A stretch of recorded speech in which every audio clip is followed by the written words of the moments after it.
Hey, it's Loren Lahav. I am so glad you are here.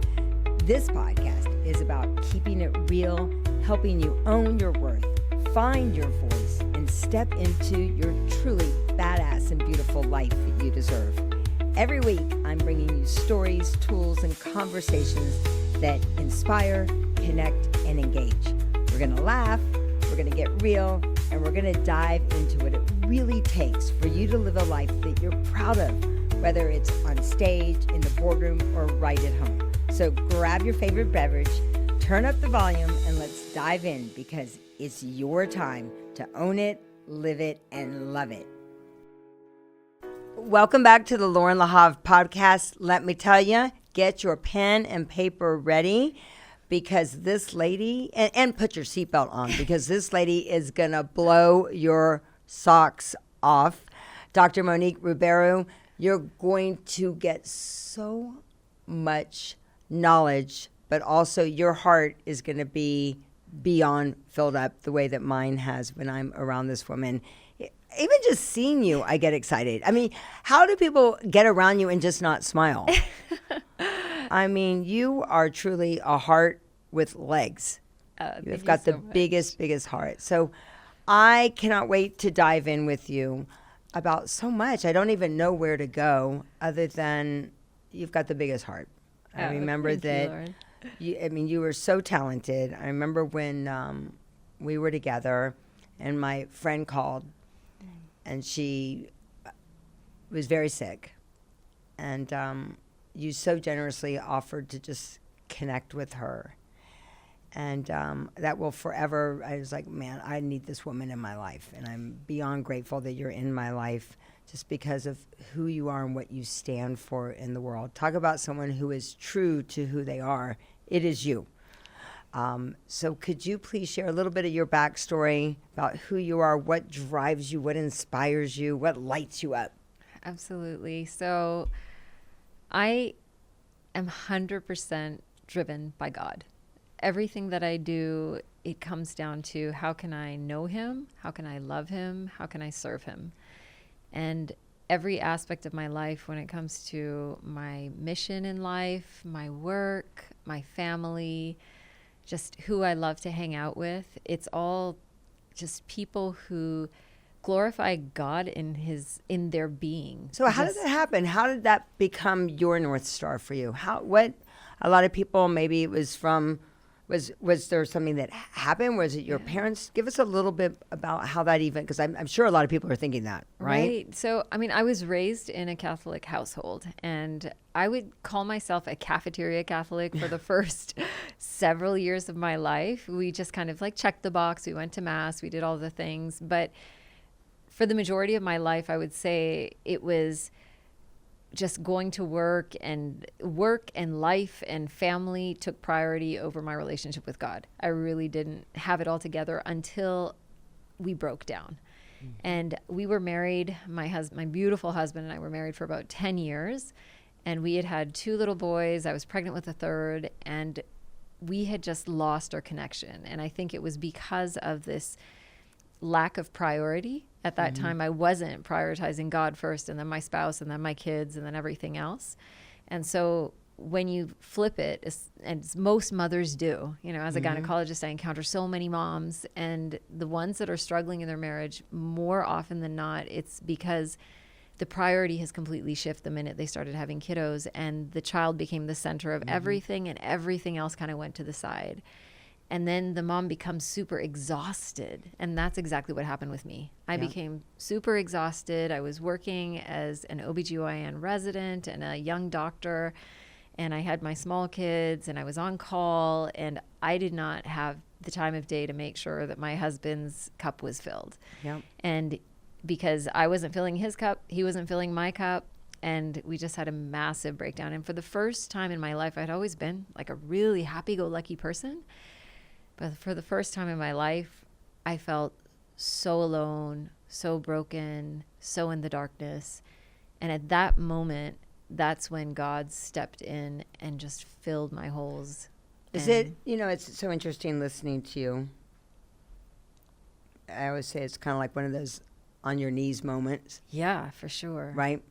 and then you're like, you don't know where else to turn, like you've tried. So was it a moment like that you... Yeah, it was literally just being there at that point in my life. This person that I had kind of poured into earlier in our marriage, I was totally blindsided. I didn't realize that things were bad because I had come from a broken home. My parents had already been divorced. He had not. So things that seemed like negligible to me, like nobody's beating each other up, nobody's calling the cops, nothing like that. It's not that bad. Exactly. In my mind, it was not that bad. But in his mind, our like silence, Cold War, not communicating was like, what is this? Like our marriage is obviously broken. And it was crazy because it totally blindsided me. But I love, though, you, instead of even going to ask for outside counsel, you do what it's really about, which is whatever your spiritual beliefs are, right? Honor those here. But I always love the metaphor of guidance means God, you and I dance. Yes. What made you choose that path? Because I'm sure people suggested other things. You should try this, you should try this. What made you go, you know what? Obviously. I think like the things that you're introduced to early in life, those seeds that are planted in your heart, those are the things that you naturally revert to. And although we had kind of a check the box, like Catholic family life, my parents truly did believe. They always made sure that we went to mass. So whenever things got hard or scary, I would always turn towards faith. But this was the first time that I really delved deep and I really started having conversations like, okay, now I really need you to like take up space. And when I really thought about all the sacrifices that God has made for us personally, I just felt so loved. And that love, when I really allowed myself to experience that, I realized that I didn't need anything else. Yeah. All of a sudden, my husband became a bonus, my kids became a bonus, my job became a bonus. And then when I started realizing, okay, what if I just incorporate him into everything I do? What if I just do it all for him just because he's so awesome? Then it just impacted everything else. And it just filled me with so much joy and peace. And I think that's the key for me. And I swear I can't like look at you without smiling. Like seriously, like you are pure joy. You know, you are light. You know, we always say that. My kids took a class. It was called Spirituality for Kids, and the message was so simple. Yeah. The message was you're either adding light to the world, or you're adding darkness to the world. Right. Right. Yeah. Every time you say something nice about something, you're adding more light. Every time you say something not so nice, you're adding more darkness to the world. And, you know, I grew up as a little Jewish girl that went to a Catholic school. And because my parents wanted me to get the best education out there. And I went to St. Genevieve's Gibbons Hall. And I appreciated so much of what I learned there from the Catholic religion, from everything. Because I got to know, my parents would always say the worst thing you could be is be ignorant, right? So I went to. You had amazing parents. I went to. They're amazing. My mom is about to turn 90, but I remember one day my dad, he had a lady that worked for him. She goes, Doc, I hope you're not offended by this. And my dad's like, what? She goes, you're the most Christ-like person that I've ever met. My dad goes, why would I be offended? Yeah. That's our job. So when you think of this beautiful relationship that you've just said, let's go. Yeah. Let's go, God. Seriously, like it's like, and you're like, in my family, in my, business, in my practice, what does that feel like to you? Not look like. What does that feel like to you? It feels so secure. It feels so peaceful. It feels so guided. Every step of the way, it's, even when things go funny, and you're like, oh, that was not what I was expecting whatsoever, I always feel like, well, he's in control, so it's going to work out. So there's this assurance that even if something is hard or challenging for me, that it's there for a purpose to grow me. And that growth or that lesson is going to be used for the benefit of somebody else. And so I hope people really heard that. Could you say that again? Because I think that's the most important thing right now. anytime that I encounter something challenging or hard or scary, I know, number one, that he's walking with me, so I'm never alone. But whatever it is that I have to walk through is for my growth. It's for my expansion so that he can use me to heal somebody else. Mm-hmm. And so every one of those challenges are a blessing. They're a gift in funny wrapping paper. I love the language. You use great metaphors for everything, right? That the other thing is that when I think of that, I think of my favorite book, as you know, is The Prayer of Jabez. Yeah. And when I went on a trip somewhere and I took the book with me again, I'm like, because I quote so many make-up stories from The Prayer of Jabez, and I went back and I realized that the word Jabez actually means pain. That's what it means. The Prayer of Jabez, Jabez means pain. And then the second line, as you know, is and expand my territory, meaning it's not always going to be easy. Can you think about a specific time, about maybe a hard time that you went through, and you're like, okay, we really had to remember that you weren't alone? And then how that, because when you remembered that you weren't alone, all of the fear went away. Maybe not all the fear, but maybe it lightened the load a little bit. Can you think of a specific time? Absolutely. So the first one that comes to mind is during the mandatory pause. I made the decision that I was absolutely not going to be vaccinated for COVID. And in doing that, so much was threatened or taken away from me. So at that time, I was told that, first you have to do all of the, swabs and this and that. And so I went along with that. But then it was, okay, if you don't vaccinate at this point, now we're going to take your privileges. You can no longer work in the hospital. Oh, by the way, now we need your space. So you're going to have to leave the space. And like your office space? Mm-hmm. Yeah, because I was renting from that hospital.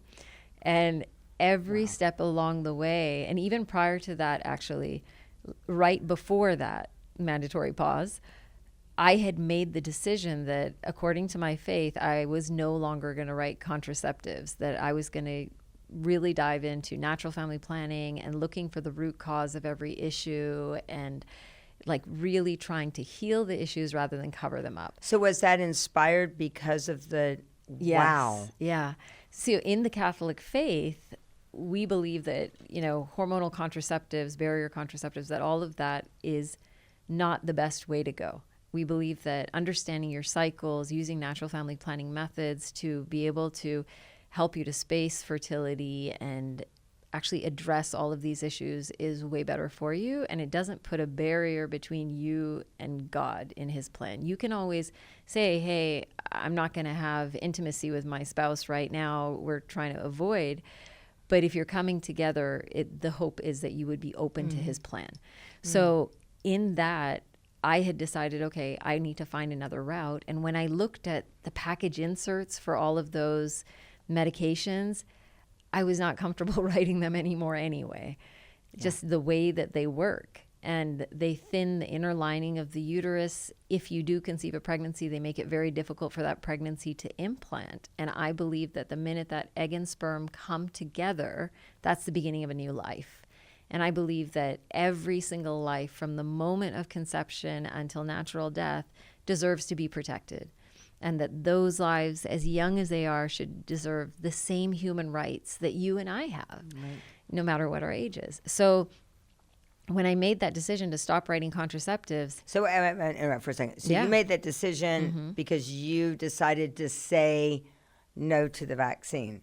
I made that decision a little bit prior to that. So when our marriage was on the brink of divorce, and God stepped in and he healed me and he helped me to heal our marriage. At that point, I was like, God, I need to do something to pay you back. So I actually went and I prayed outside of an abortion center, which is something I had never done in my life. And when I was out there, I encountered somebody who gave me a book about NAPRO technology and natural family planning and how to treat like all of these illnesses without contraceptives.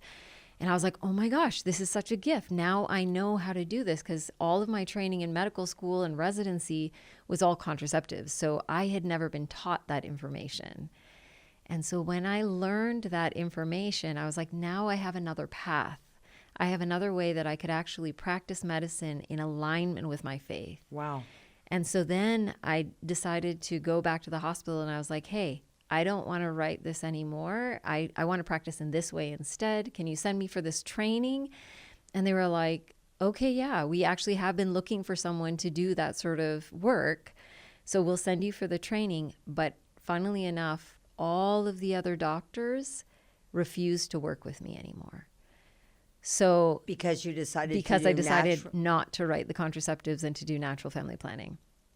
So the hospital decided that since they would not work with me, they had to drop my salary by $30,000.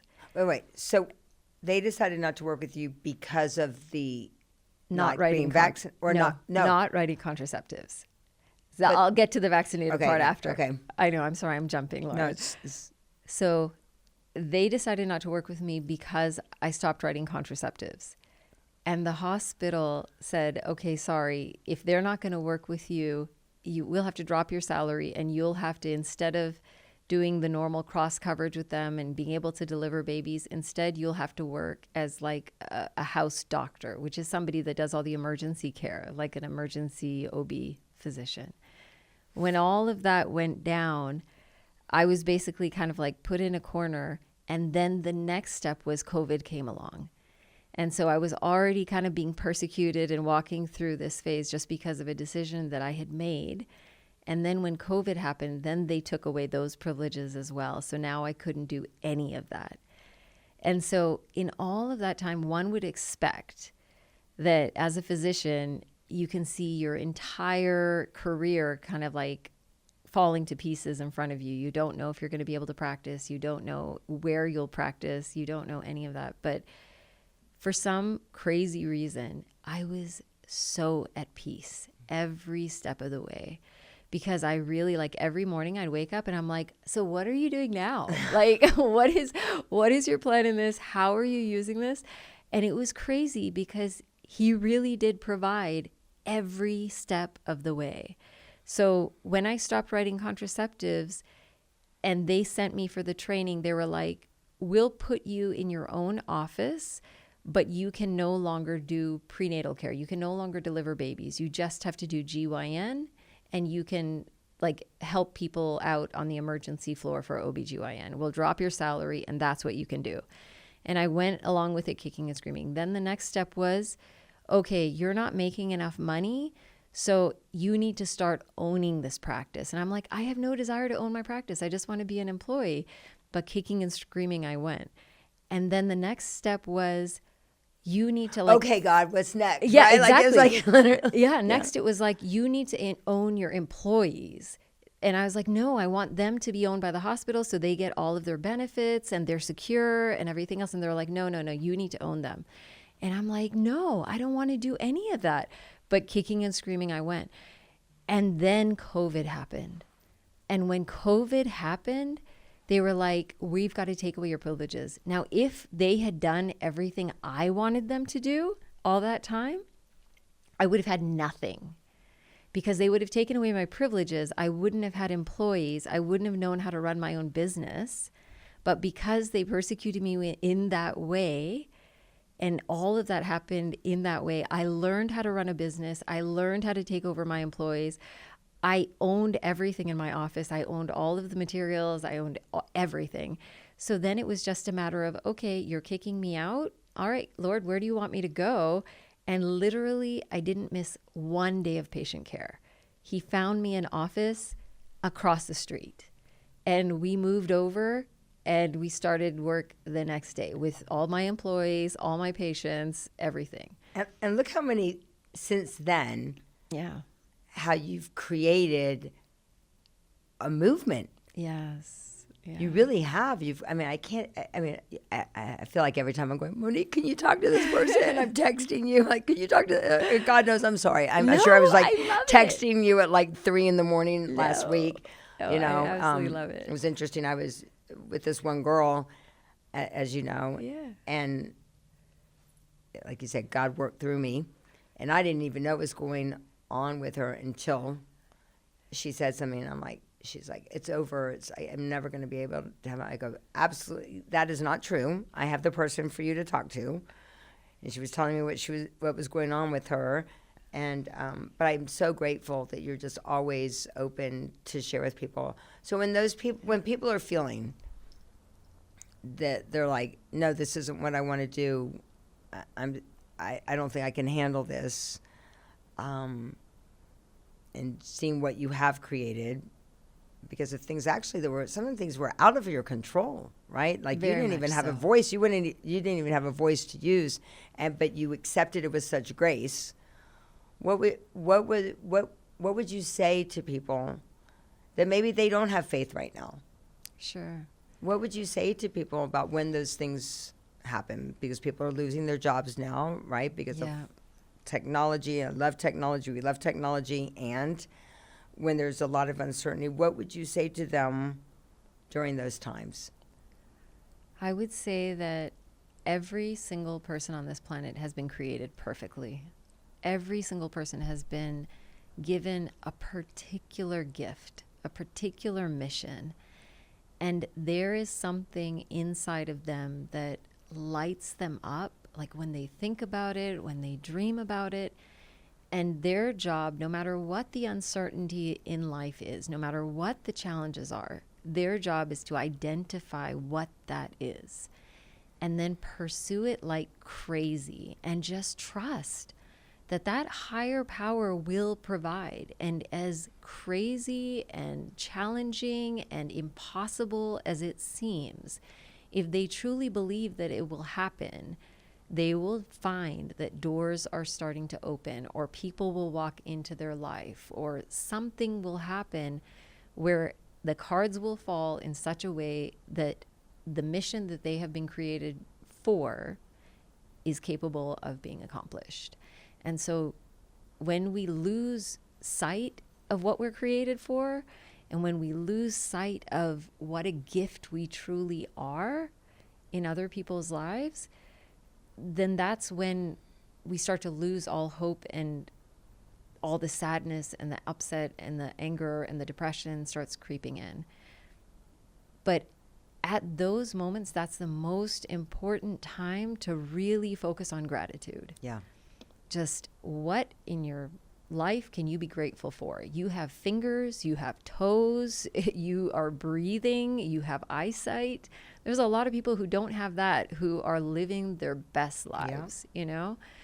And there's always something we can be grateful for. And if that doesn't do it for you, find somebody to help, because it is so hard to stay stuck and sad and upset if you are doing good for someone else. Well, that is definitely what drives you. Oh, yeah. Every opportunity that you can, whether it's helping to get things for all the babies and all the mamas, or rebuilding the Catholic Church in Nandi Village. I mean, you were all about that. When you come up against resistance, right? There was just a beautiful moment in the studio. Just literally, I think that you know the moment that just happened. Like my heart lit up when I saw that moment. When you run into people whose beliefs are different and they're like, I don't know, like that person's belief, like she's all that whole pro-life stuff, and I'm like, no, I'm this. And I remember, I'm like, when you meet each other, when you spend time with each other, you're going to fall in love with each other. Talk about that, because I know you run into that a lot. Yeah, it's so the one thing about being in this world and standing up for who you are is being willing to be persecuted, but still standing up for what you truly believe in, but doing so with love, because it's not about trying to change somebody else or trying to change their belief or trying to, you know, it's just about, are you willing to listen to them and why they believe what they believe, and hopefully they will be willing to listen to you. Yes. That's really what it comes down to. And it'd be like, wow, I didn't know that, or appreciating that, right? Exactly. Appreciating the Yeah. differences, not having, like you said, not trying to change somebody. Yeah. You're not there to change. I mean, I think Not that my what job. I love the most about you is you're like, I'm not trying to, I'm saying this is what I believe. Yes. Yeah. And like, I believe it wholeheartedly and I revel in it. Like, I get so much joy out of it. And if you want to join me in that joy, great. But if you have a joy of your own, great. Let's celebrate it, you know? But So how do you celebrate it for people? Give them an example. So, for instance, there was somebody that I knew recently, and this individual, like I had put something out, hey, you know, there's this pro-life thing that I'm raising money for, and they reached out to me and they were like, you know, I really love you. I feel your love. I feel your light and everything else, but I just cannot donate towards this because this is pro-life and I am pro-choice.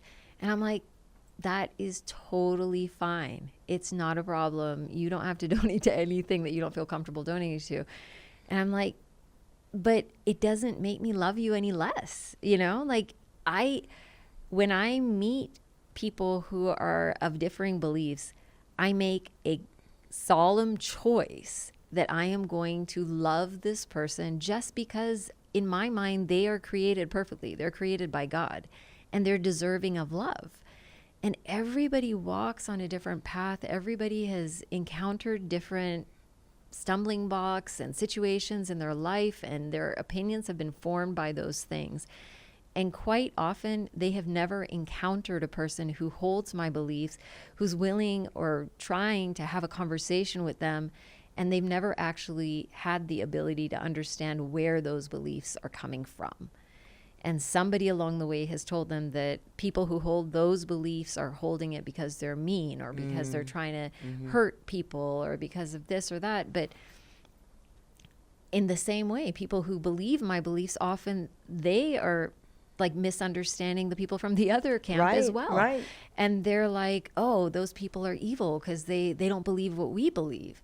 And so there has to be, like, nobody can ever have the opportunity to change their mind on anything unless we can sit down and have a conversation. Yeah. And I think I was sharing in another podcast that, you know, my parents raised me, you know, the worst thing you could be is be ignorant, you know, so you need to understand, I went to where they, you know, the Baptist revivals, I went to Billy Graham revivals, I went to Catholic school, and I'm so grateful that I've had that opportunity. You know, it made me think of something when, about 26 years ago, I know, because Quinn was a baby, and we went to go hear Richard Bach, who wrote A Bridge Across Forever, Jonathan Livingston Seagull, and I really wanted, like thousands of people that were going to see him. He hadn't been out in the public in a really long time, and I was so excited to go hear him at this church called the Living Enrichment Center. And what I loved about the Living Enrichment Center was a lady named Mary Manna Morrissey. They said, whatever your pathway to God is, it's welcome here. Yeah. And so you could go, take a breath. Yeah. And so she, or as our dear friend Arthur would say, allow a breath. Yes. And Quinn was so cranky. And I was like, come on. At the heart of that, come on. I just came here to hear Richard Bach, and you got to be crying now. And I went outside with him, and I just connected with him. Oh. And then, of course, he fell asleep. So I walked back in, and you know how you walk back in the room exactly at the moment you need to be there. And this guy goes, so you're Mr. Jonathan Livingston Seagull, you know, Bridge Across Forever. What is the purpose of life? And I remember Richard Bach leaning forward. He goes, at the end of your life, you're only going to be asked one question. And that question is, how much did you love? Yes. Yeah. Love's the key to everything. How much did you love? The good times, the bad times, the hard times, the times you just definitely, how much did you love? And when I think of you, you love it all. And I think your message is, you know, how much can you love all of life, all of every moment? And I love that about you. So I'm going to ask you a final question, because I ask everybody the same question. And that question is, and I think I know the answer to this one, but I'm just going to go there. What's one thing that you do every day to stay true to yourself? I pray. I was right again on that one. And when you talk about prayer, what does that mean and how does it affect the whole day? So prayer for me, it comes in many flavors. So every day I go for Mass because I want to receive the body and blood of Christ, like physically. And when I receive that communion, I'll actually say, Lord Jesus, as you are melting in my mouth, as every cell of your body is breaking down, just delve deep into mine. Infiltrate my brain and help me to think as you want me to think. Delve deep into my eyes and help me to see what you want me to see. Help me to hear what you want me to hear. But most of all, like, fill my heart so I can love with your love. And then, you know, there are like certain prayers that we say, the rosary and whatnot. But I love the moments of silence because it's in the silence for me that I can actually like hear that conversation with him through my heart. And that's where I like talk about like what I'm expecting for the day or the things that are troubling me for the day, and like, okay, you weigh in. What is it? Like, what do you want me to do? Where do you want me to go? So you really ask for guidance. I do. You connect with God and you understand that you are not doing this alone. I remember when my eldest son, he wraps tefillin every day, and in Judaism, it's you take the tefillin and then you wrap it and then you put one here. I never even knew this. After I was kind of like you. I was a twice a year Jew. Yeah. Until I wasn't. Yeah. And he said, Mom, you do one here. You put the box here so that it can connect to your heart. Oh, wow. And then you wrap again and one on your forehead so that you can connect to, the world. And so I was like, wow, that's so interesting. I don't know. Maybe I'm even talking about it wrong because I don't wrap tefillin. But like you said, you can come up with your own practice. Yes.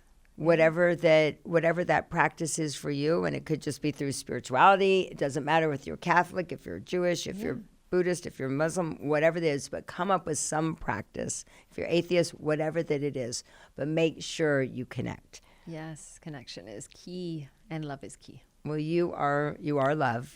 You definitely are love. And I am so grateful to know you. I'm so excited to grow with you. So would you share how people can find out more about you? So I have a YouTube, so they can just look up Dr. Monique Ruberu on YouTube. I'm also on Instagram, TikTok, Facebook.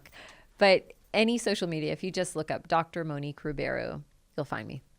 Well, it has been a pleasure. I know you've enjoyed this session. Make sure that you click the link below. Let us know your comments, and make sure you follow Dr. Monique, and always stay true to the amazing person that you are. And that's a wrap on another episode of the Loren Lahav Podcast. I hope you're walking away feeling totally inspired, energized, and ready to take on whatever comes your way. If you enjoyed our conversation today, wait till you hear what's coming up next. Speaking of which, mark your calendars because something incredible is happening March the 7th through the 9th. The Own It experience is coming, and trust me, you don't want to miss out on this transformational event. We're talking breakthrough moments, powerful connections, and tools that you can truly own your journey. Can't wait until then. Here's how you can stay connected. Make sure you subscribe to wherever you get your podcasts, Apple Podcasts, Spotify, or your favorite podcast app. Just search for the Loren Lahav Podcast, and don't forget to tap that follow button. For all the behind-the-scenes goodness and daily inspiration, follow me on Instagram at I am Loren Lahav. And if you're loving what you're hearing, spread the love. Share this episode with a friend who needs to hear this message. Until then, remember your story matters, your voice matters, and you got this. See you on the next episode.